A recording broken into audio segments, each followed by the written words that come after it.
Alhamdulillah wassalatu wassalamu ala Rasulillah wa ala alihi wa sahbihi wa mawalah wa la hawla wa la quwata illa billahi wa ba'du. Alhamdulillah, di malam ini balik kita duduk di majelis ilmu di Masjid Nidaul Ilmi. Salawat dan juga salam tentunya kita hadiahkan kepada Rasul kita Nabi besar Muhammad sallallahu alaihi wasallam. Tema di malam hari ini kita akan membahas tentang bahaya kesyirikan di dunia dan di akhirat. Pembahasan ini tentu sangat penting kita bahas, karena tidak ada dosa yang lebih besar yang dilakukan manusia melebihi kesyirikan. Apalagi beberapa kesyirikan itu ada yang sifatnya tidak bisa kita rasakan, tahu-tahu syirik itu sudah ada pada badan kita. Maka malam ini kita akan membahas tentang apa bahaya kesyirikan, kemudian pembagian syirik itu seperti apa, kemudian apa perbedaan syirik besar dengan syirik kecil, kemudian juga tentang contoh-contoh kesyirikan yang menyebar di masyarakat, dan yang terakhir tentunya bicara soal taubat dari kesyirikan. Inilah tema yang kita akan bahas di malam hari ini. Tidak memperpanjang mukaddimah, ada beberapa bahaya yang harus diwaspadai orang yang melakukan kesyirikan. Yang pertama, bahwa asyirku, syirik itu yuhbitu a'mal bil kulliyati, bisa menggugurkan seluruh amal secara keseluruhan. Di dalam surah Az-Zumar ayat 65 Allah mengatakan, la in asyrakta la yahbatanna amaluka wa la takunanna minal khasirin. Jika engkau hai Muhammad melakukan kesyirikan, maka akan hancur lebur amalanmu dan engkau termasuk orang-orang yang rugi. Kalau Nabi SAW saja yang kaya pahala, yang dosanya telah diampuni, yang telah, yang sedang dan yang akan datang, sekiranya dia melakukan kesyirikan, maka tidak ada guna kenabiannya. Itu sekelas Nabi. Macam mana pula di bawah Nabi? Macam mana pula kita? Inilah bahaya terbesar kesyirikan itu, bisa membatalkan semua amal soleh yang pernah kita lakukan. Di dalam surah Al-An'am dipertegas lagi, dalam surah Al-An'am 88-nya, walau asyraku la habita anhum ma kanu ya'malun. Kalaulah mereka melakukan kesyirikan, maka hancurlah apa yang telah mereka kerjakan. Kemudian yang kedua, orang-orang yang mati dalam kondisi kesyirikan. Mata laqiya rabbahu musyrikan falaysa lahu amalun fi an tunala lahu al-maghfiratu abada. Siapapun yang berjumpa dengan Allah Subhanahu wa taala kelak pada hari kiamat dan dia mati di atas kesyirikan, maka jangan pernah menghayal dia mendapatkan ampunan dari Allah Subhanahu wa taala. Tidak akan diampuni selamanya. Makanya Allah Subhanahu wa taala menyebutkan dalam surah An-Nisa ayat 48, innallaha la yaghfiru an yushraka bihi wa yaghfiru ma duna dzalika liman yasha. Siapapun yang berlaku kesyirikan, Allah tidak akan mengampuni dosa, Allah tidak akan mengampuni dosa-dosanya, tapi Allah akan mengampuni selain daripada dosa itu. Seandainya manusia itu seumur hidupnya dia melakukan dosa besar, Mungkin dia berzina, mungkin dia minum khamar, mungkin dia membunuh, mungkin dia berlaku zalim. Asal tidak menyekutukan Allah Subhanahu wa taala dan dia masih beragama Islam, maka masih ada harapan ampunan dosa-dosanya. Karena dosa selain kesyirikan itu kan semua tahta masyiatillah, di bawah kehendak Allah. Kalau Allah mau, Allah ampuni dosa-dosanya dan direct masuk surga. Tapi kalau Allah tidak mau, maka Allah bisa siksa dia di neraka untuk membersihkan dosa-dosa besarnya, tetapi dia ada kesempatan masuk surga. Maka yang kedua ini, siapapun yang meninggal asal dia tidak melakukan kesyirikan, berarti ada kesempatan masuk surga. Boleh jadi masuk surga awalian secara direct, langsung tanpa mampir di neraka, atau boleh jadi tidak secara langsung, mungkin diazab dulu baru dimasukkan ke dalam surga. Artinya ada kesempatan masuk surga. Tapi kalau dia berlaku syirik, jangan harap dia dapat ampunan. Ini yang kedua. Yang ketiga, anna sahibas syirki muharramun alaihil jannah wa huwa mukhalladun finnar. Bahwa pelaku kesyirikan itu dipastikan mereka diharamkan padanya surga, bahkan dia dipastikan dikekalkan di neraka. Di dalam surah Al-Bayyinah, Allah Subhanahu wa taala berfirman dalam ayat ke-6-nya, innal ladzina kafaru min ahlil kitabi wal musyrikina fi nari jahannam khalidina fiha ulaika hum syarrul bariyah. Sesungguhnya orang-orang kafir dari kalangan ahli kitab Yahudi dan Nasrani dan juga orang-orang musyrik, maka mereka masuk ke dalam jahanam, dikekalkan di dalamnya, dan mereka adalah seburuk-buruk manusia. Lihat, Allah katakan mereka seburuk-buruk manusia yang dimasukkan ke dalam jahanam dan dikekalkan di dalamnya. Bahkan dengan tegas lagi dalam Al-Maidah 72-nya, innahu man yusyrik billahi faqad harramallahu alaihi al-jannah wa ma lidh-dhalimina min ansar. Siapapun yang berlaku syirik, maka Allah haramkan padanya surga dan tempat duduknya neraka, dan bagi orang-orang zalim tidak ada penolong kelak pada hari kiamat. Subhanallah, di sini Allah Subhanahu wa taala menegaskan bahwa surga haram kepada sesiapa yang mati di atas kesyirikan. Kemudian yang keempat, wasyirku yubihu damal musyrik wa mala. Bahwa pelaku kesyirikan itu bisa terhalalkan darahnya, bahkan halal hartanya untuk diambil. Kalau seandainya seseorang hidup di negara Islam dan berlaku hukum Islam.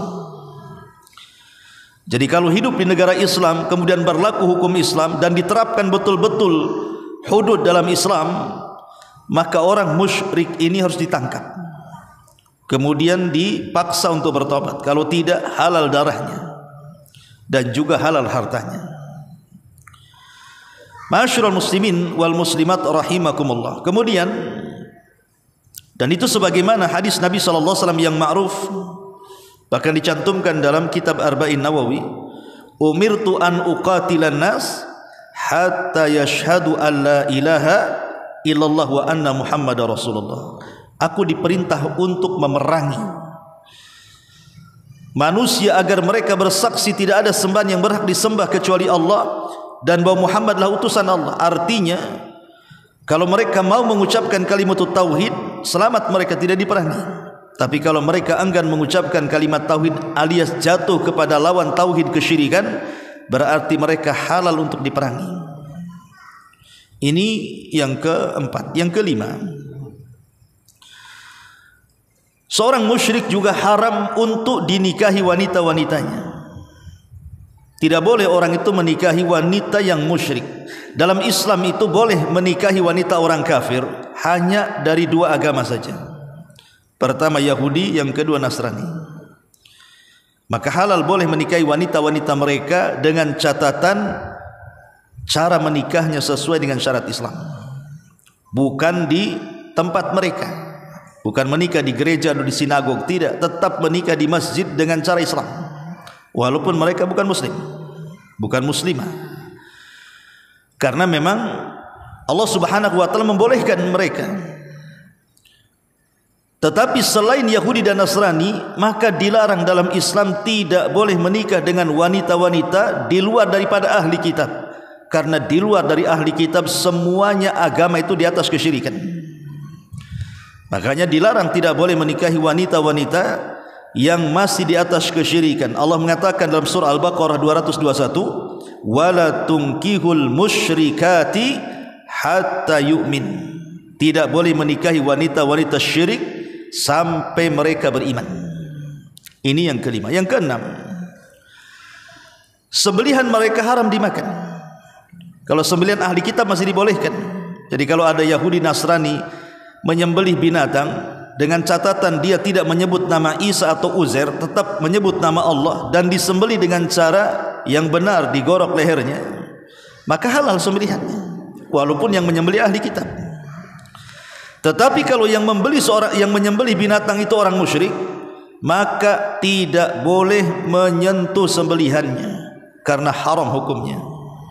Jadi kalau umpamanya antum dikirim daging, makanan yang berkuah, daging-dagingan dari tetangga, dan jelas-jelas tetangga ini bukan Yahudi, bukan Nasrani, mereka di luar agama daripada ahli kitab, jangan dimakan sembelihannya. Jangan dimakan, buang saja. Ya, untuk menghargai mereka terima, kemudian jangan dimakan karena haram hukumnya memakan sembelihan mereka. Ini yang keenam. Yang ketujuh, kalau seandainya man mata musyrika, barang siapa yang mati di atas kesyirikan, fa innahu la yarithu wa la yurath, mereka tidak mewarisi hartanya dan tidak berhak mendapatkan warisan. Mereka tidak berhak mewarisi ataupun mendapatkan warisan. Pamannya ayahnya musyrik, anaknya muslim. Ayahnya musyrik meninggal, maka harta warisan ayahnya tidak bisa diambil anaknya. Atau sebaliknya, anaknya musyrik, bapaknya pula muslim, meninggal anaknya, bawa harta, tidak bisa mewarisi kekayaan anaknya, tidak bisa mewarisi dan tidak bisa diwarisi. Karena ada hadis Nabi SAW mengatakan, la yarithul muslimul kafir walal kafirul muslim. Tidak boleh mewarisi seorang muslim harta orang kafir ataupun sebaliknya. Dan seorang yang musyrik jelas kafir. Ini yang ketujuh. Yang kedelapan, man mata musyrikan fala yughassal wala yukaffan wala yusalla alaihi wala yustaghfar lahu wala yutaraham alaihi wala yuqbar fi maqabiril muslimin. Kalau dia mati di atas kesyirikan, tidak boleh dimandikan, tidak boleh dikafankan, tidak boleh disolatkan, tidak boleh didoakan ampunan, tidak boleh juga dikuburkan di pekuburan kaum muslimin. Mereka kuburannya sendiri. Lihat konsekuensi orang-orang yang melakukan kesyirikan. Karena sekelas Nabi SAW saja pernah memintakan ampun kepada Allah akan dosa-dosa Abu Talib pamannya, yang sudah merawat Rasul dari usia 8 tahun sampai menikah dengan Khadijah, sampai diangkat jadi Nabi, bahkan membela agama Nabi.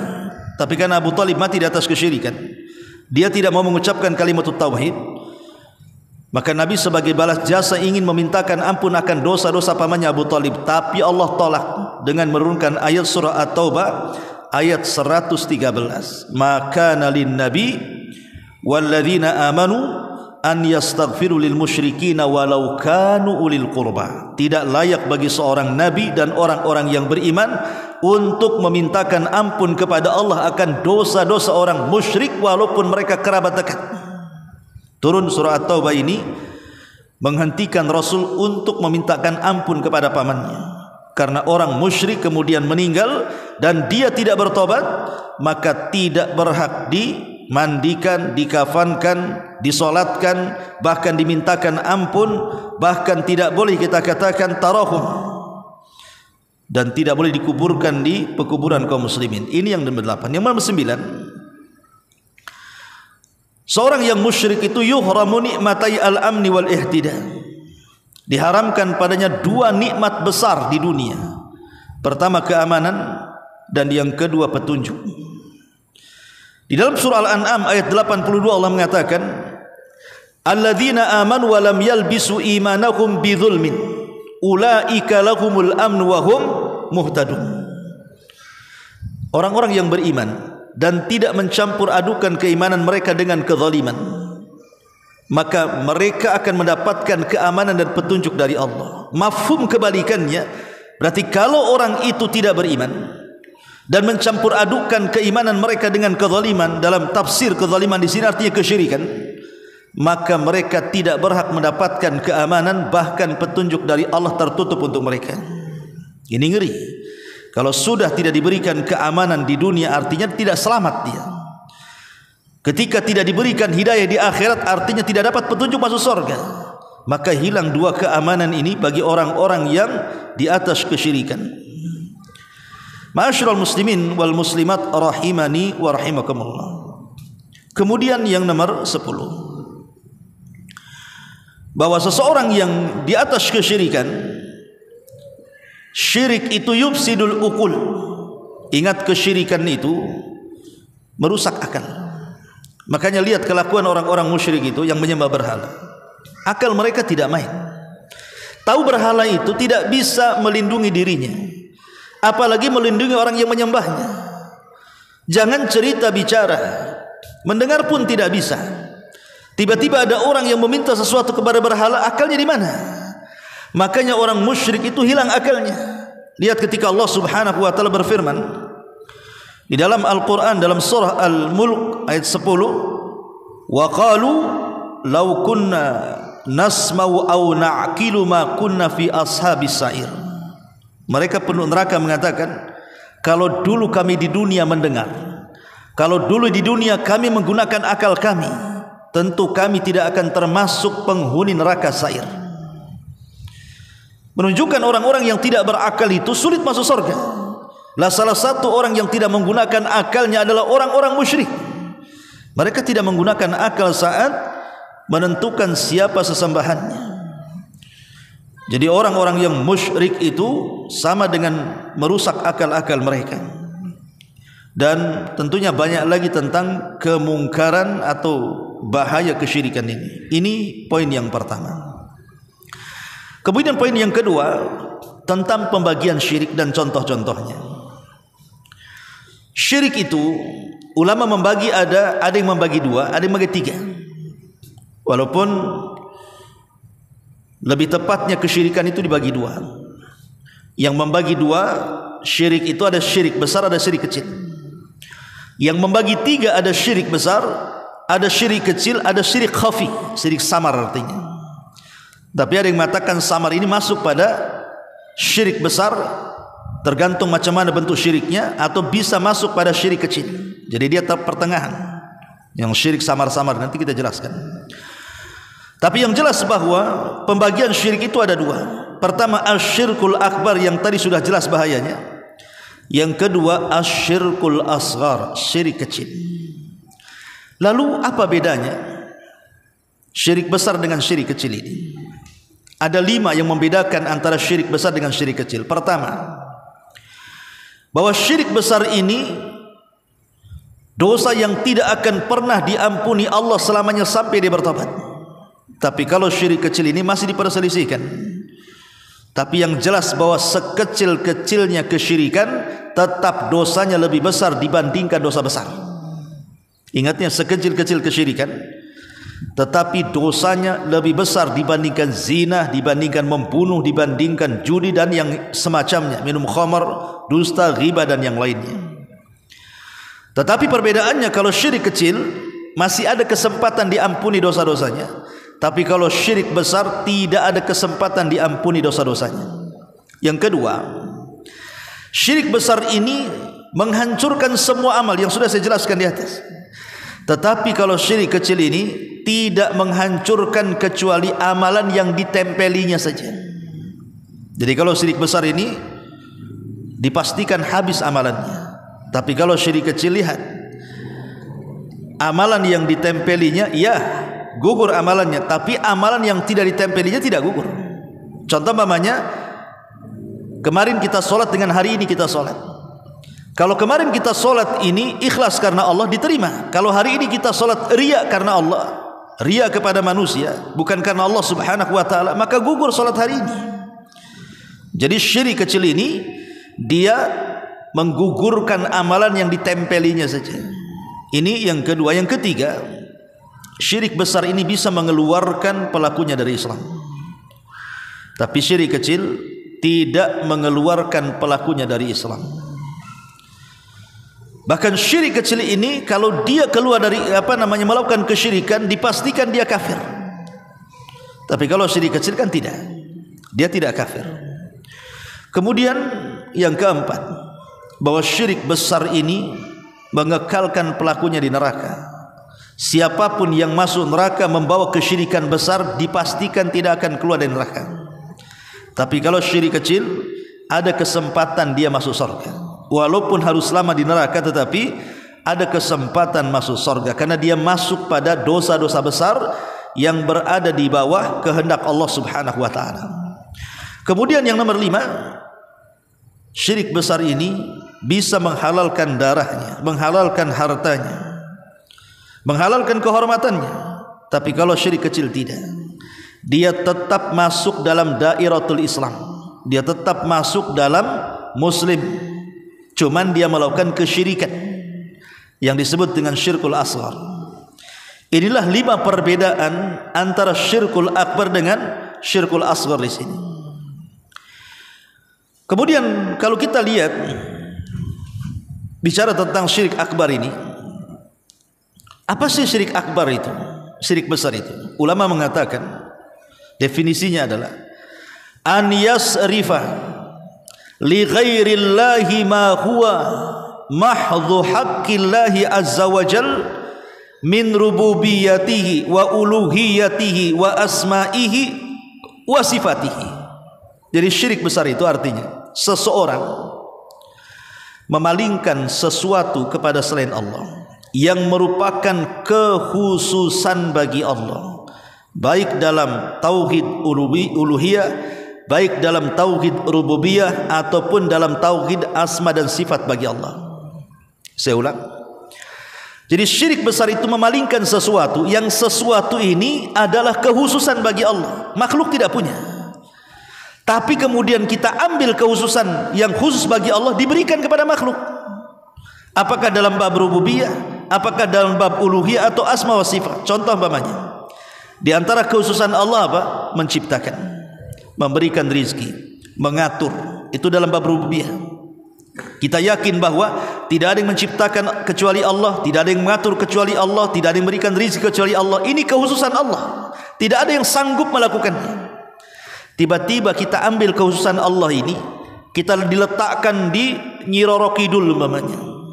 Oh, Nyi Roro Kidul itu bisa mengatur lautan, makanya harus kita persembahkan kepala kerbau untuk Nyi Roro Kidul. Nah, ini kesyirikan, syirik besar namanya. Kenapa? Karena mengatur walaupun sebagian kecil lautan itu tidak ada yang bisa kecuali Allah. Dia sudah mengambil kekhususan Allah diberikan kepada makhluk. Ah, ini syirik besar namanya. Karena definisinya mengambil sesuatu yang merupakan kekhususan bagi Allah yang tidak bisa dikerjakan makhluk, diambil, diklaim oleh makhluk bahwa dia sanggup melakukannya, padahal tidak sanggup. Ya. Maka atau umpamanya datang ke kuburan, kemudian meminta rizki di situ, atau meminta keturunan. Tidak ada yang bisa memberikan keturunan kecuali Allah. Adapun kemudian makhluk sekalipun dia orang soleh, wali sekalipun, dia tidak bisa memberikan keturunan. Tiba-tiba kita datang ke kuburan meminta, ya wali fulan, saya sudah menikah lama, tolong berikan keturunan. Ini syirkul akbar, syirik besar. Kenapa? Karena memberikan keturunan itu hak Allah.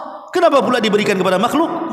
Lah itu namanya memalingkan sesuatu yang merupakan kekhususan bagi Allah diberikan kepada makhluk, baik dalam bab rububiyah ataupun uluhiyah. Uluhiyah contohnya salat, puasa, zakat, haji dan ibadah-ibadah yang lain itu tidak boleh dipalingkan kecuali kepada Allah. Kalau kita memalingkan sesuatu ibadah kepada selain Allah, berarti dia telah melakukan kesyirikan dengan syirkul akbar. Kenapa? Karena ibadah itu kekhususan bagi Allah.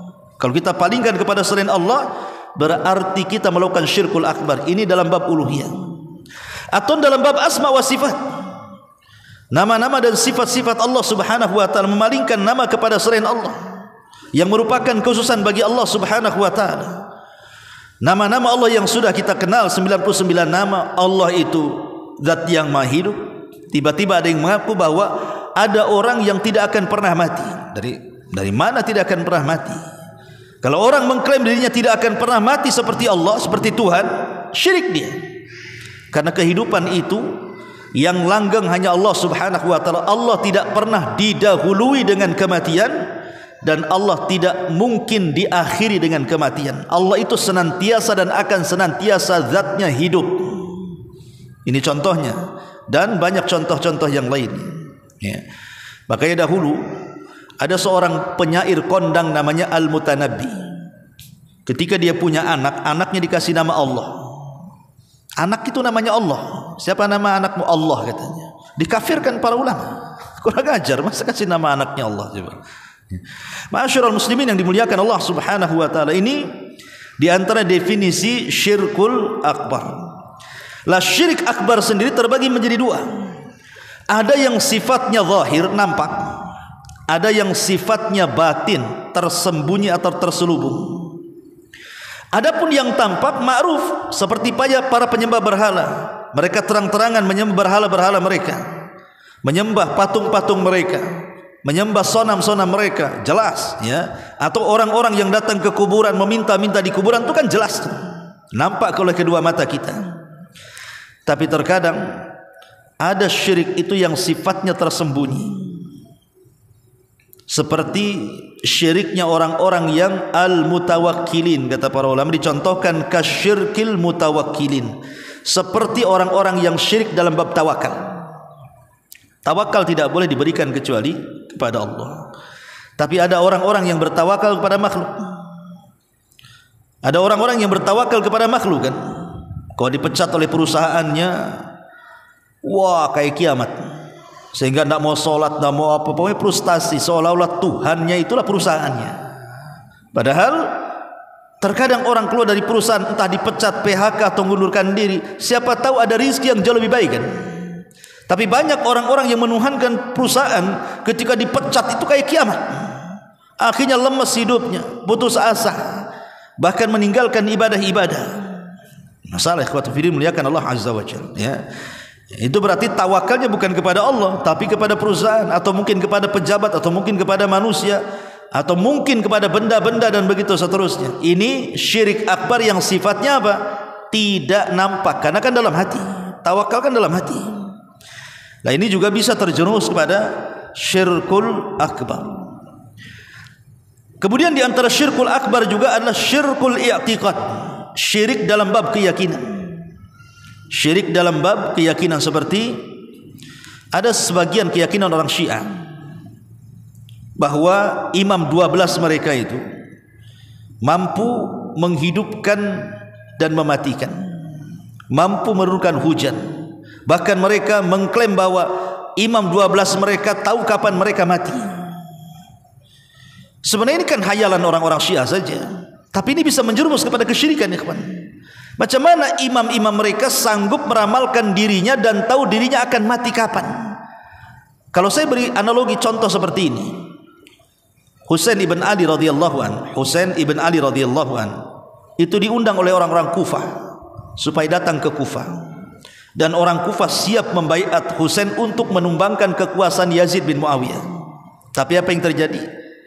Husain sudah dinasihati oleh saudara kawan-kawannya, saudara-saudaranya, jangan pergi ke Kufah, karena orang Kufah itu para pengkhianat. Mereka ngomong saja, memberikan loyalitas, hakikatnya mereka itu para pengkhianat. Tapi Husain tidak dengar. Berangkat dia dari Madinah ke Kufah. Di tengah jalan di satu tempat namanya Karbala, dibantai oleh pasukan Ubaidillah ibn Ziyad. 90 manusia mati di Karbala, dan 50-nya keluarga Nabi. Pertanyaannya, kalau orang Syiah mengklaim bahwa imam mereka itu mampu mendeteksi kapan wafatnya, saya kira Husain tidak akan berangkat kalau dia tahu akan dibunuh. Saya yakin tidak akan berangkat kalau dia tahu akan dibunuh kan. Karena Husain tidak tahu dia akan dibunuh, makanya berangkat. Dan Allah sudah takdirkan begitulah pembunuhannya, dia mati syahid, dibunuh oleh pasukan Ubaidillah. Dari mana kalau begitu imam 12 mengetahui yang gaib? Lah ini kan sebuah kesyirikan mengklaim perkara-perkara yang gaib. Sesuatu yang gaib itu tidak ada yang tahu kecuali Allah. Qul la ya'lamul ghaiba illallah. Katakan ya Muhammad, tidak ada yang mengetahui yang gaib kecuali Allah. Itu Allah yang mengatakan dalam Quran. Ma'asyiral muslimin yang dimuliakan Allah Subhanahu wa taala. Sama Nabi juga. Nabi kalau seandainya di perang Uhud akan mengalami kekalahan, tentu Nabi tidak akan perang di Uhud. Pasti akan mengatur strategis yang lain, ya kan? Tapi karena Nabi tidak tahu yang gaib, akhirnya terjadi kekalahan di perang Uhud dan hampir dia mati di situ. Kalau bukan karena Allah selamatkan dia. Lah ini namanya syirkul fil i'tiqad, namanya syirik dalam keyakinan namanya. Ya. Ada juga kemudian syirkun fil aqwal, syirik besar dalam ucapan. Seperti orang-orang yang isti'anah, istighatsah, isti'adzah, meminta pertolongan, meminta perlindungan kepada selain Allah. Seperti orang-orang yang datang menemui jin-jin kemudian meminta pertolongan kepada mereka. Itulah yang disebut dengan dunia dukun, paranormal, bomo dan yang semacamnya. Itu mereka meminta perlindungan kepada jin dengan menyebut nama-nama mereka. Makanya kenapa dunia perdukunan itu lengket dengan dunia gaib, lengket dengan dunia spiritual kan itu.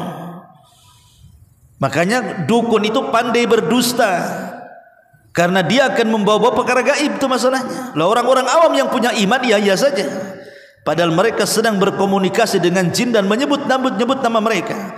Lah meminta pertolongan kepada jin dengan menyebut nama mereka, ini sama dengan isti'adzah li ghairillah, meminta perlindungan kepada Allah, dan ini kesyirikan yang sampai kepada syirkul akbar. Syirik besar. Ya. Jangan cerita orang yang jadi dukun. Orang yang datang ke dukun saja diancam dalam syariat. Kalau hanya bertanya tidak meyakini, solatnya 40 hari ditolak. Kalau sampai bertanya kemudian diyakini, maka dia telah kufur, keluar dari Islam. Itu yang datang, cemana dukunnya. Ya. Ma'asyiral muslimin wal muslimat rahimani wa rahimakumullah. Termasuk syirik besar juga ada dalam al-af'al, perbuatan. Seperti orang yang salat menghadap berhala, orang yang sujud kepada selain Allah, menyembelih kepada selain Allah, bernazar kepada selain Allah dalam perbuatannya. Ini syirkul akbar, ikhwan. Menyembelih di kuburan, bernazar di kuburan, semua di kuburan itu syirkul akbar, bukan syirik kecil. Karena menyembelih itu ibadah, tidak boleh diberikan kecuali kepada Allah. Salat itu ibadah, tidak boleh diberikan kecuali kepada Allah. Sujud itu ibadah, tidak boleh diberikan kecuali kepada Allah. Makanya salat yang dibolehkan di kuburan itu cuma satu, salat jenazah. Kenapa? Karena tidak ada ruku dan sujud. Setiap salat yang ada ruku dan sujudnya tidak boleh salat di kuburan atau menghadap kuburan. Karena Rasul yang mengatakan la tusallu ilal kubur, jangan salat menghadap kuburan. Kecuali solat jenazah, itu pun bukan menghadap kuburan tapi menghadap kiblat, cuma di kuburan. Jadi contohnya seperti ini, umpamanya ada keluarga meninggal, kita masih di Padang, di Jawa, di Sumatera atau di mana, orang tua meninggal, pas datang sudah dikuburkan kemarin, maka kita boleh datang ke kuburan kemudian solat di samping kuburan, dibolehkan, tapi jangan menghadap kuburan, menghadap kiblat. Tapi solat jenazah, karena kenapa dibolehkan solat jenazah di areal kuburan? Karena dia tidak punya ruku, tidak punya sujud, dan ruku dan sujud tidak boleh diberikan kecuali kepada Allah. Ma'asyiral muslimin wal muslimat rahimani wa rahimakumullah. Dan banyak contohnya, nanti kita akan berikan contoh lanjut. Kita masuk pada pembagian syirkul asghar, syirik kecil. Syirik kecil ini memang definisinya selain daripada syirkil akbar, ya syirik kecil. Tapi apa definisinya syirik kecil ini? Memang dijelaskan bahwa setiap kesyirikan yang tidak sampai mencapai had syirkul akbar, maka dia syirkul asghar. Tapi kan definisi seperti ini akan sulit dipahami. Setiap yang bukan syirik besar maka syirik kecil. Iyalah kan, itu logika seperti itu. Kalau bukan syirik besar berarti syirik kecil kan. Maka sangat sulit mendefinisikan syirik kecil itu. Tetapi syirik kecil ini ada yang memang ditegaskan oleh Rasul bahwa dosa ini termasuk syirik kecil atas lisan Nabi. Contoh mamanya, Nabi SAW mengatakan, akhwafa ma akhafu alaikum asyirkul asghar. Sesuatu yang paling aku takutkan dan paling aku khawatirkan kepada kalian kalau kalian terjerumus kepada syirik kecil. Rasul menyebutkan syirik kecil, langsung menyebutkan syirik kecil. Kemudian sahabat bertanya, apa itu wahai Rasul yang kau takutkan dari syirik kecil itu? Maka Rasul mengatakan, ar-riya, orang yang berlaku riya, beribadah bukan karena Allah tapi karena manusia. Tapi riya sendiri bisa masuk pada syirkul akbar, bisa masuk pada syirkul asghar. Kalau memang seseorang itu memang kehidupannya hanya untuk riya saja, itu bukan syirik kecil, itu masuk syirik besar. Contoh mamanya, ada seorang mu'alaf, dia masuk ke dalam Islam itu bukan karena ingin mengambil hidayah, tapi karena ingin riya. Dia menikahnya karena menikahi wanita. Dia seorang muslimah, syaratnya harus menikah seorang muslimah, dia harus berpura-pura masuk Islam. Maka berpura-pura masuk Islam, kemudian hanya ingin supaya dipuji oleh istrinya dan mau menikah dengannya, atau dipuji oleh keluarganya supaya bisa menikahi putrinya. Ini bukan syirik kecil namanya, ini syirkul akbar. Masuk Islamnya percuma, karena masuk Islamnya bukan karena memang ingin mengambil hidayah, kan begitu. Karena riya mutlak dari awal, bukan karena Allah tapi karena manusia. Lain kalau dia seorang muslim, kemudian dia melaksanakan sholat. Terkadang ada waktu-waktunya dia riya karena mungkin di sekitarnya ada orang-orang yang dianggap mulia, akhirnya dia bagusi sholatnya, dia bagusi bacaannya, dia bagusi gerakannya, dilama-lamain sholatnya. Ini namanya syirik kecil namanya, karena datangnya bukan dari awal, ya, sekonyong-konyong saja. Itu disebut syirkul asghar, nama syirik kecil. Termasuk syirik kecil adalah al-i'timad anil asbab wa adamul i'timad ala Allah. Terlampau menyandarkan kepada sebab dan lupa yang menciptakan sebab. Umpamanya terlampau yakin dengan obat. Obat ini pasti menyembuhkan. Harusnya dia katakan Allah yang menyembuhkan lewat perantara obat, kan itu.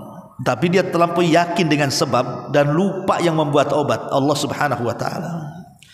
Dalam dunia pengobatan, sering saya ulang-ulang, ada 3 perkara yang harus antum pahami. Dalam dunia pengobatan itu harus ada 3 perkara yang harus dipahami. Pertama, ada obat itu secara nas Quran dan sunnah memang dia obat, makan. Seperti habatus sauda, kemudian minyak zaitun, kemudian madu, kemudian bekam, hijamah, ya kan? Kemudian ruqyah dan begitu seterusnya. Ini secara syar'i Quran dan sunnah mengatakan itu obat, lakukan, makan. Walaupun kita tidak boleh meyakini 100% jadi obat, karena ada yang cocok di bekam, ada yang tidak cocok di bekam. Ada yang makan madu dia cocok sembuh, ada yang makan madu juga tak sembuh, ya. Tetapi secara umum mereka adalah obat. Itu semua adalah obat karena Quran mengatakan seperti itu, hadis mengatakan seperti itu. Maka yang seperti ini tidak terlarang. Yang kedua, ada jenis-jenis obatan itu memang Quran tidak menyebutkan itu obat, hadis juga tidak mengatakan itu obat, tetapi ada penelitian seksama yang sangat dalam oleh orang-orang yang ada di farmasi, kedokteran, herbalis atau yang lainnya. Setelah di lab, rupanya ini daun kalau direbus diminum bisa menyembuhkan penyakit ini karena ada zat-zat ini. Ini akar-akaran ini kalau direbus diminum airnya akan bisa menyembuhkan karena dalam akar ini terdapat zat ini dan begitu seterusnya, dan sudah diteliti. Walaupun Quran tidak mengatakan itu obat, hadis Nabi tidak mengatakan itu obat, tapi karena sudah diteliti dan barangnya bukan barang haram, semua halal, dedaunan, akar-akaran, buah-buahan dan begitu seterusnya atau biji-bijian, maka silahkan konsumsi, itu obat. Yang jadi masalah itu yang ketiga, Quran tidak mengatakan itu obat, hadis mengatakan itu tidak obat, penelitian pula tidak ada bahwa itu obat, tiba-tiba dijadikan obat. Itu masalah namanya, menjadikan sebab yang bukan sebab. Dan itulah biasanya dilakukan oleh dukun-dukun yang ngaku sebagai tabib. Datang ke dukun, tentu dikasih keris petir katanya, ini bisa ngobati. Tahu-tahu dikasih musab kecil nonet yang bisa ini simpan ini. Kemudian dikasih tasbih karomah katanya. Kemudian dikasih lagi benang. Pernah saya waktu ke Pulau Moro tuh dengan Ustaz Soleh itu, musim madu, musim duren di sana. Saya ke sana 3 hari di sana. Pas jalan-jalan 2 hari setelahnya, jalan-jalan jauh, jalan kaki itu ada berkilo-kilo. Lewat di sebuah kampung, rupanya tidak ada orang kampung itu. Tidak ada orang sama sekali. Nggak ada yang berani, maksudnya nggak ada orang itu di jalan-jalan. Rupanya orang itu tak berani keluar. Sebagian mereka ada di rumah, sebagian mereka ada di kebun duren. Yang ada di kebun duren tak berani pulang, yang ada di rumah tak berani pulang ke kebun. Jadi ketika kita keluar di situ rame-rame, jadi orang itu udah deg-degan kan itu. Kok berani gitu ya? Rupanya ada keyakinan di Polo di sana itu bahwa dalam setahun itu ada hari-hari tertentu itu akan membawa sial. Maka mereka tinggal di rumah atau di kebun dan tidak pulang. Yang saya herankan ketika itu ada anak-anak kecil yang banyak sekali di situ. Rata-rata membawa benang warna kuning. Ada yang di leher, ada yang di gelangkan, ada yang di perut, ada yang di kaki, dan tidak boleh dilepas kecuali putus sendiri. Jadi saya sama Sosol itu mencobalah ini nanya-nanya, kok ada ya, untuk apa benang? Hampir semua anak-anak kecil itu pakai benang kuning, tidak boleh dilepas sampai putus sendiri. Jadi saya tanya, ini kenapa kok sampai bayi-bayi dikasih itu? Rupanya dia mengatakan apa? Itu untuk menangkal berbagai macam penyakit, berbagai macam wabah, dan begitu seterusnya. Lah dari mana? Apotek tidak pernah jual benang. Yang jual benang itu biasanya tukang jahit. Nggak ada hubungan kaitan dengan penyembuhan. Kalau mau buat celana ya, tapi kalau mau menyembuhkan penyakit nggak mungkin datang ke tailor, datangnya ke apotek, ke dokter kan begitu. Inilah namanya menjadikan sebab yang bukan sebab. Ketika saya tanya dari mana benang itu, rupanya ada di kuburan yang dikeramatkan. Di situ ada juru kuncinya, itulah yang minta benang situ. Ini kan kesyirikan, ikhwan. Ya memang tidak sampai kepada syirikul akbar, karena dia hanya menjadikan sebab yang bukan sebab, tidak sampai kafir, tidak keluar dari Islam kan? Karena kesalahan dia menjadikan sebab penyembuhan yang bukan sebab penyembuhan. Tapi bisa menjadi syirkul akbar apabila dia menyandarkan penyembuhan itu kepada benang. Kalau dia mengatakan benang inilah yang menyembuhkan, bukan syirik kecil lagi. Ini syirkul akbar namanya, syirik besar. Yang syirik kecil itu dia masih meyakini Allah yang menyembuhkan lewat perantara benang. Nah, itu baru syirik kecil, tidak mengeluarkan dari Islam ya. Tapi ketika seseorang menyandarkan kepada sebab dan lupa kepada yang membuat sebab, nah inilah yang disebut dengan syirkul asghar. Terlampau menyandarkan maksudnya. Tapi kalau mutlak menyandarkan kepada sebab ya syirik besar ya. Kemudian juga di antara syirkul asghar adalah at-tatayyur. Tatayyur itu diambil dari kalimat burung. Ya, tayrun. Tatayyur itu menganggap burung sial dan untung. Karena begini kisahnya.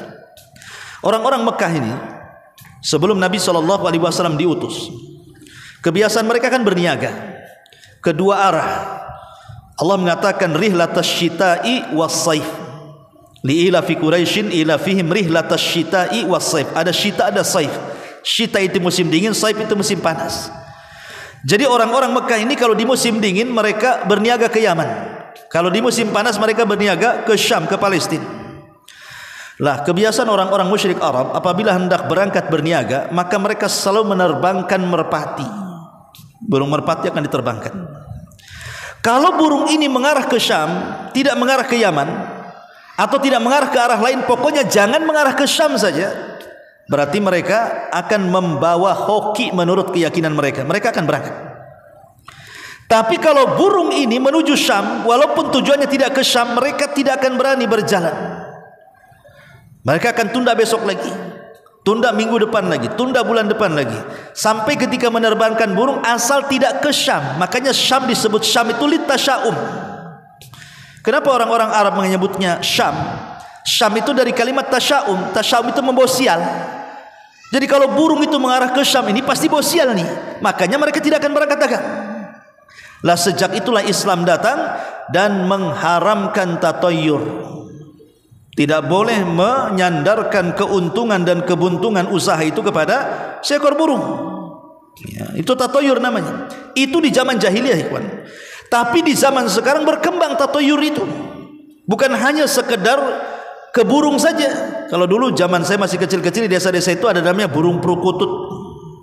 Ini kalau sudah dia bersuara tutut-tutut gitu apa gitu ya, entah agak panjang atau apa gitu, oh ini burung ini bohok, ini dipelihara atau dijual mahal tuh. Ya kalau zaman dulu ya. Tapi rupanya beralih bukan ke burung saja. Dan anehnya di negeri kita ini tatoyurnya musim-musiman. Dulu ada ikan lohan, makin besar nong-nongnya katanya makin hoki. Tapi sekarang makanya ikan lohan mahal zaman dulu kan. Sekarang ada harganya, digoreng sekarang ikan lohan tuh. Ya. Kemudian muncul juga apa namanya daun janda bolong. Tahu kan daun janda bolong yang besar-besar itu? Kenapa itu sejarahnya disebut janda bolong? Apa ada janda yang nggak bolong ya? Nggak paham ya. Tapi yang jelas bahwa itu pohon itu diyakini membohoki kan. Akhirnya sampai mahal, naudzubillah. Sampai nggak ada orang kebeli ratusan juta. Sekarang mana ada? Mau janda bolong mau rapat tetap aja murah sekarang. Musim-musiman tatoyurnya kan. Kemudian apalagi dulu itu? Dulu pernah tahun-tahun kapan itu yang orang demam batu akik itu? Semua orang jual batu akik. Subhanallah.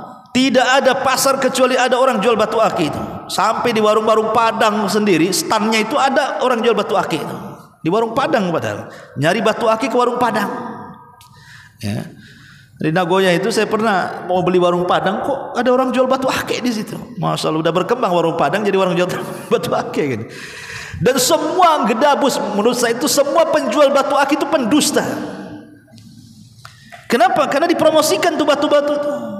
Ini batu ini batu mantap ini Pak katanya. Ini merah delima nih, ini bagus nih. Ini kalau untuk jualan laris. Kamu sendiri nggak laris kok. Padahal kamu yang jual itu batu itu. Memang orang-orang jualan jimat itu semua pendusta. Kalau dibilang ini hoki membawa keberuntungan, kau sendiri nggak beruntung. Kenapa kau jual batu akik? Kenapa nggak jadi pengusaha saja? Lah ini kan hal-hal yang seperti ini, tapi kan demam batu akik sebentar saja kan. Sekarang hilang pula itu batu akik itu pada kemana? Ya. Kecuali kalau batu akik itu dari emas gitu, iyalah emasnya bukan batu akiknya yang mahal. Tapi yang jelas bahwa tatoyur ini berkembang. Makanya kemudian definisi tatoyur dalam ulama akidah itu sesuatu yang sifatnya dilihat, sesuatu yang sifatnya didengar, sesuatu yang sifatnya dimimpikan. Kemudian diyakini bahwa apa yang didengar, apa yang dilihat, apa yang dimimpikan, apa yang dirasakan itu membawa untung dan buntung, maka itu disebut tatoyur. Ketika kesemutan tangan kanan, wah ini dapat rezeki. Ketika kesemutan tangan kiri, ini akan datang debt collector. Nah ini dari mana coba? Anak gadis tidak boleh duduk di pintu, nanti jauh jodohnya. Perasaan makin duduk di pintu makin dekat jodohnya, dilihat orang hari-hari kan itu. Kemudian juga ada orang kalau seandainya wanita hamil, kemudian suaminya mau mandi, maka anduknya tidak boleh lilit di leher katanya. Nanti anaknya kelilit ususnya. Naudzubillah. Ini dari mana coba? Ini tatoyur namanya. Tidak ada yang seperti ini. Apa kaitan bapaknya gulung-gulung anduk di leher tiba-tiba mempengaruhi kepada anaknya, nanti kemudian tali pusarnya akan melilit leher anak janinnya? Ini tatoyur semua. Nggak ada yang seperti itu. Ya. Tidak ada yang seperti itu. Dan di negeri ini paling kaya, di negeri kita ini tato ini paling kaya ya kawan. Paling kaya.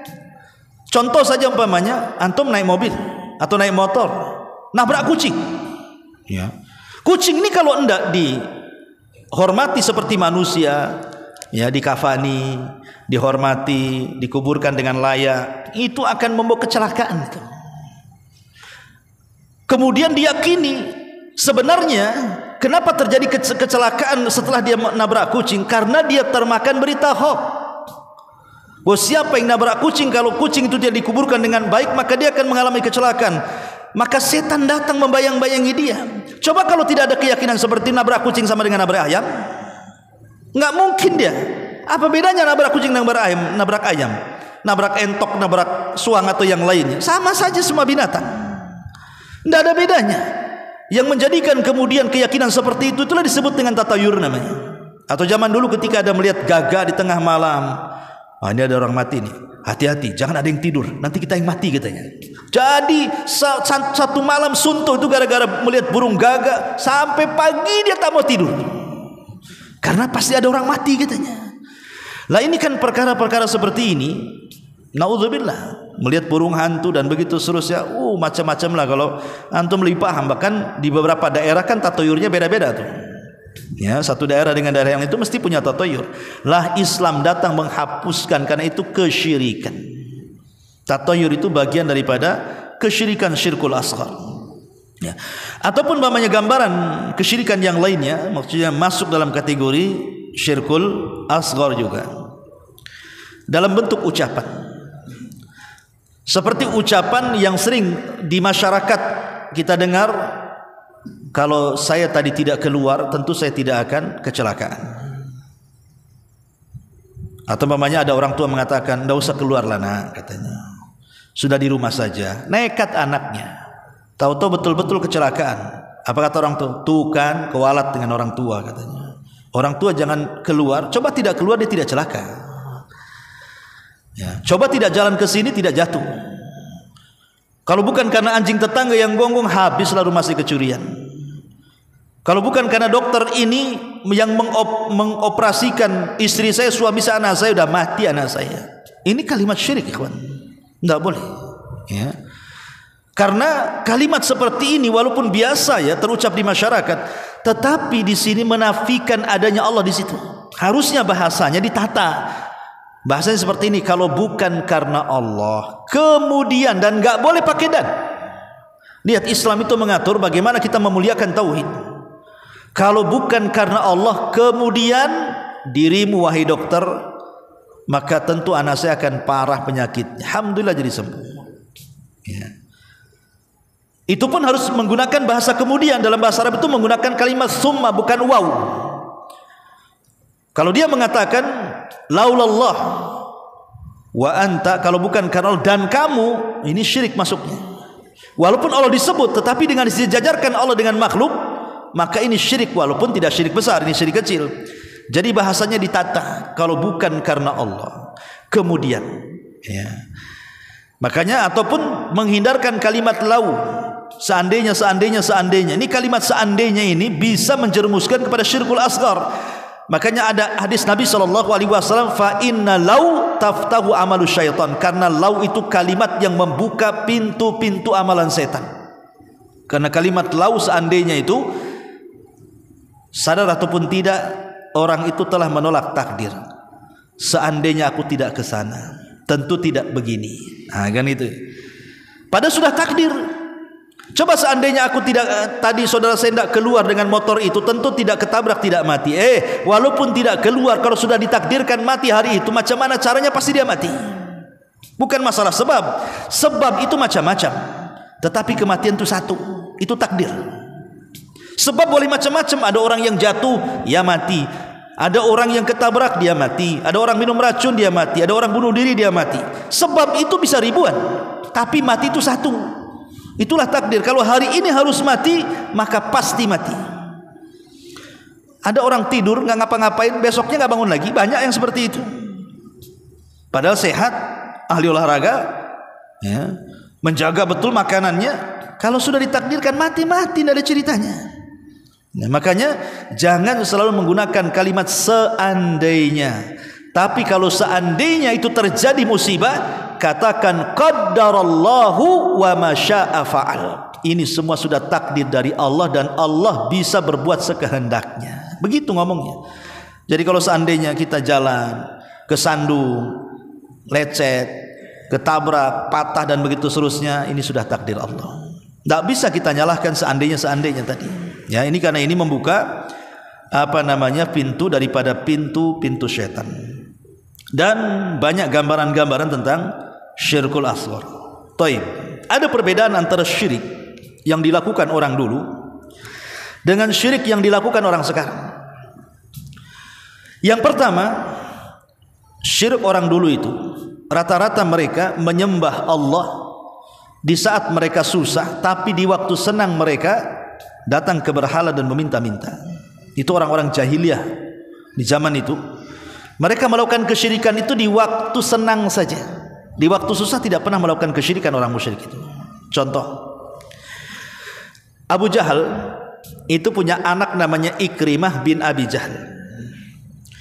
Ikrimah bin Abi Jahal itu salah satu nama yang ditarget Nabi tidak akan dapat pengampunan kecuali dibunuh. Ketika terjadi Fathu Mekah, kan ada nama-nama orang yang data oleh Rasul, orang-orang ini tidak bisa dapat pengampunan, tangkap bunuh. Tapi secara umum semua penduduk Mekah itu diampuni oleh Rasul. Ketika terjadi Fathu Mekah, Rasul memandang orang-orang yang pernah menyakiti dia dan keluarganya, menyakiti sahabatnya, dipandang satu-satu. Tapi Rasul mengatakan apa? Idhabu fa antumut tulaqo, pergi kalian sudah dimaafkan. Tetapi ada orang-orang yang tidak dimaafkan oleh Nabi. Salah satunya Ikrimah bin Abi Jahl. Karena ketakutan lari dia ke Syam naik perahu. Dengan orang-orang yang diponis tidak akan dapat pengampunan. Rupanya perahu di tengah lautan diombang-ambing sama gelombang. Ketakutan orang-orang yang ada di perahu itu. Salah satu di antara orang yang di perahu menasihati, kalau kita tidak meminta pertolongan kepada yang di langit, maksudnya Allah Subhanahu wa taala, tentu kapal kita akan karam. Maka kita harus berdoa kepada dengan cara ikhlas, minta supaya kita diselamatkan. Lah di situ Ikrimah bin Abi Jahl mendengar dan mengatakan, ya Rabb, kalau memang engkau adalah Tuhanku dan apa yang didakwahkan Muhammad itu benar katanya, dan kau selamatkan hari ini, ku janji aku akan datang menemui Muhammad dan aku akan masuk Islam. Subhanallah, akhirnya Allah takdirkan selamat tuh kapal, balik lagi ke Mekah, selamat. Dari situlah Ikrimah sadar bahwa selama ini sesembahannya tidak ada gunanya. Dia datang kepada Rasul kemudian masuk Islam, dan baik keislamannya Ikrimah bin Abi Jahl itu. Sehingga Allah Subhanahu wa taala berfirman, fa idza raqibu fil fulki da'awullaha mukhlishina lahuddin falaman najahum idahum musyrikun. Apabila mereka berada di atas kapal kemudian diombang-ambing dengan bahtera yang sangat dahsyat, mereka pun berdoa ikhlas kepada Allah. Tapi ketika kapal diselamatkan, mereka melakukan syirik lagi. Dari sini menunjukkan bahwa orang-orang musyrik di zaman jahiliyah itu, kalau di waktu susah, tidak ada yang datang ke Lata, Uzza, Manat, Hubal, tidak ada. Mereka langsung kepada Allah Azza wa Jalla. Makanya ada seorang namanya Husain, ayahanda daripada Imran ibn Husain. Dia tokoh dari tokoh-tokoh Ansor, masih musyrik. Ketika Rasul hijrah ke Madinah, berdialog Rasul dengan Husain, ayahanda daripada Imran ibn Husain itu. Wahai Husain, kata Rasul, berapa sebenarnya Tuhanmu itu? Kam adadu alihatika, berapa jumlah Tuhanmu itu, kata Rasul. Kata Husain, jumlah Tuhanku ada 7 katanya. Kemudian dia mengatakan, sittatun fil ardi wa wahidun fis sama. Yang 7 itu, yang 6 ada di bumi, yang 1 ada di langit katanya. Jadi mengakui ada Tuhan di langit 1, ada 6 Tuhan di bumi, Lata, Uzza, Manat, Hubal dan yang lainnya itu. Kemudian Rasul mengatakan, mana kuat, Tuhan yang 6 di bumi atau Tuhan yang 1 di langit katanya. Kata Husain, ya yang di langit lebih kuat. Kemudian kata Rasulullah, kalau seandainya engkau sakit, anakmu sakit, keluargamu sakit, kemana kau arahkan doamu? Ke yang di atas atau ke yang 6 berhalamu? Maka Husain mengatakan, ke yang di atas katanya. Baik, kalau engkau mencari rizki, kau minta kepada siapa rizki yang akan diberikan kepadamu? Kepada 6 berhala yang ada di bumi ataukah kepada Tuhan yang ada di langit? Dia mengatakan kepada yang di langit. Kemudian Rasul mengatakan, berarti yang di langit lebih kuat dibandingkan Tuhan yang di bumi. Iya, kata Husain, seandainya kau tinggalkan Tuhan yang di bumi yang 6 itu, kau fokus dengan yang di atas, kira-kira yang 6 itu demo enggak Tuhanmu tuh? Kata Rasul, kira-kira dia akan mencelakakan kamu enggak? Tiba-tiba kemudian menyerang Tuhan yang di langit 1 tuh. Kata Husain, oh tidak bisa, karena yang di atas lebih kuat katanya. Coba ingat, itulah dialognya orang-orang musyrik. Akhirnya kemudian setelah lama dialog dengan Rasul, diberikan logika-logika oleh Nabi SAW, masuk Islam dia. Ya, ini menunjukkan apa? Bahwa orang-orang musyrik di zaman dulu itu, kalau melakukan kesyirikan di waktu susah saja, kalau di waktu senang mereka justru melakukan kesyirikan. Kau di zaman sekarang susah senang tetap syirik. Susah makin syirik, senang makin syirik di zaman sekarang ini. Susah datang ke kuburan minta-minta supaya usaha dilancarkan. Usahanya sudah lancar, takut bangkrut, datang ke dukun, dari kuburan ke dukun itu sama saja. Ke kuburan meminta-minta syirik. Setelah kaya takut kekayaannya hilang, datang ke bah dukun, syirik juga kan begitu. Ini makanya kenapa kesyirikan di zaman dulu lebih ringan dibandingkan kesyirikan di zaman sekarang. Ini satu. Yang kedua, kalau orang dulu jahiliyah itu, Mereka itu sesembahannya batu, pohon, makhluk-makhluk yang tidak punya dosa. Apa dosanya batu? Apa dosanya pohon? Tidak ada.